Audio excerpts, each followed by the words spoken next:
So, dear boys, class 12th English, general English question paper consists of three sections, that is section A, section B and section C.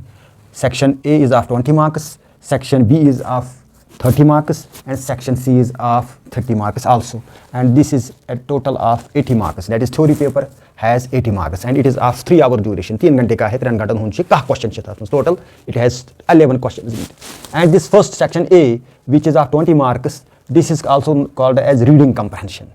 And then there is section B of 30 marks, which is called as writing skills and grammar section. And section third is the section about literature. That is your two books, textbooks of class 12th, that is Flamingo and Vistas. Flamingo and Vistas,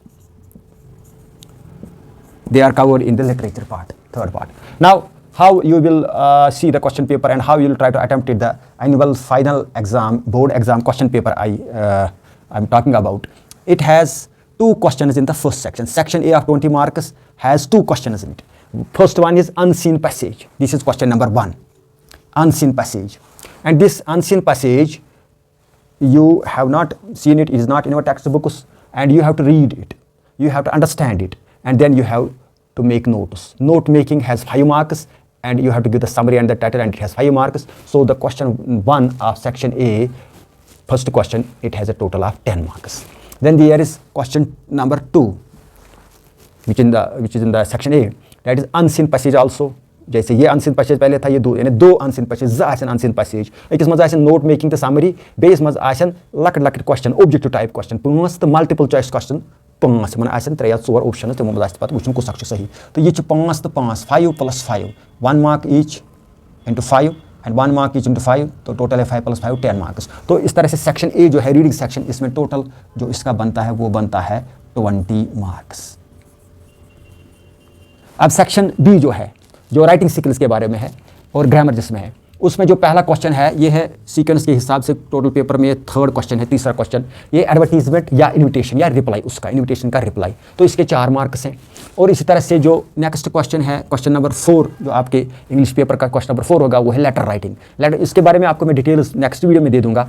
I will share the details with you in the next video, how these are business letters, are formal and informal types of letters, similar the invitations are formal and informal type, and this letter writing this is of also 6 marks. और ये बात भी सुन लो कि पहला जो है, पहला section, इसमें आपको चॉइस नहीं है, लेकिन इनमें चॉइस है. ये 2 आएंगे, या एडवर्टीजमेंट आएगा, इन्विटेशन आएगी, या 2 इन्विटेशन आएंगे, या 2 एडवर्टीजमेंट आएंगे, या 1 एडवर्टीजमेंट इन्विटेशन आएगी. तो उसमें आपको एक ही करना होगा, यानी आपको 50% चॉइस है इस क्वेश्चन में, और इस क्वेश्चन में भी आपको 50% चॉइस है और उसमें होगा. इस तरह से रिज्यूम विद जॉब एप्लीकेशन है, तो उसमें भी आपको 6 मार्क्स हैं, 4, 6 and 6.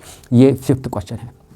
And the 6th question is essay और कंपोजिशन. ये वैसे थोड़ा बहुत इलेबरेट करके मैं बताऊंगा, इसमें स्पीच भी आ सकती है, डिबेट भी आ सकता है, वगैरह आ सकता है, तो समझो ये ऐसे ही लिखना होता है. तो ये भी 6 मार्क्स है. And the 7th question, that is last question of section B, is editing the passage. एक पैसेज आएगा, उसमें कहीं कहीं गलती होगी, यानी छोटी छोटी गलतियाँ होंगी, कहीं पे सिंगुलर प्लूरल की प्रॉब्लम होगी, कहीं पे पंक्चुएशन की प्रॉब्लम होगी, एंड कहीं नरेशन का कुछ गड़बड़ होगा, एक्टिव पैसिव वॉइस में कुछ होगा, टेंसेस का कुछ गड़बड़ होगा. तो जो पार्ट्स ऑफ स्पीच है, प्रोपोजिशन या कंजक्शन, कहीं भी कोई छोटी छोटी चीज़ में मिस्टेक्स होंगी, तो आपको उसको एडिट करना है. तो वो 8 पॉइंट उसमें होंगे, तो उसके 8 मार्क्स आपको आएंगे. तो क्वेश्चन नंबर 3 to 7 जो है वो सेक्शन सेकंड में है, 5 क्वेश्चन. तो अब जो क्वेश्चन नंबर 8 है वो है सेक्शन सी में, लिटरेचर में. लिटरेचर आपको फ्लेमिंगो और विस्तार, जो टेक्स्ट बुक आपने स्कूल में पढ़ी, क्लास में पढ़ी, तो उसमें से आपको आएंगे जो यानी इस सेक्शन का पहला और पेपर का 8वां क्वेश्चन है, ये 8th वन, वो है ऑब्जेक्टिव टाइप क्वेश्चन आएंगे. ये 8 होंगे ऑब्जेक्टिव टाइप, 4 होंगे प्रोज में से, 4 पोइट्री में, फ्रॉम प्रोज 4 एंड फ्रॉम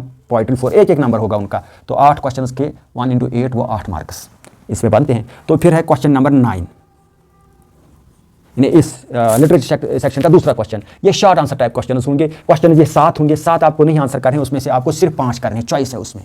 तो ये आपको आएंगे, ये भी आएंगे प्रोज में से भी और पोएट्री में से भी. तो ये चूंकि शॉर्ट आंसर टाइप है, इनमें एक क्वेश्चन को 2 मार्क्स आएंगे, 2 into 5 10 total 10 marks question number 9 के. Then there is question number 10, दहिम सवाल इज ये लॉन्ग आंसर टाइप क्वेश्चन.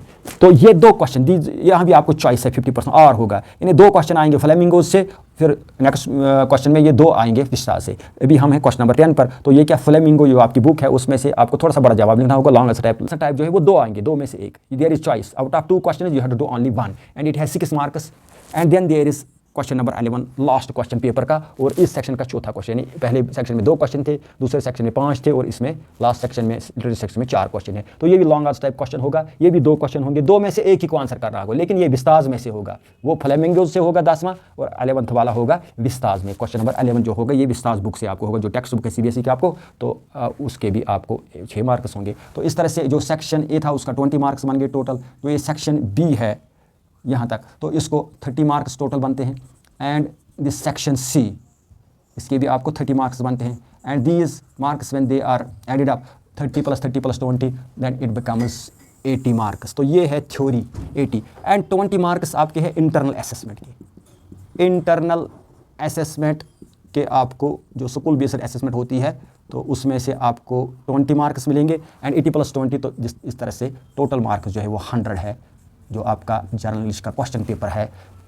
आप कोशिश कीजिए अच्छी तरह से इसको पढ़िए और एग्ज़ाम के लिए प्रिपेयर हो जाइए। Wish you all the best.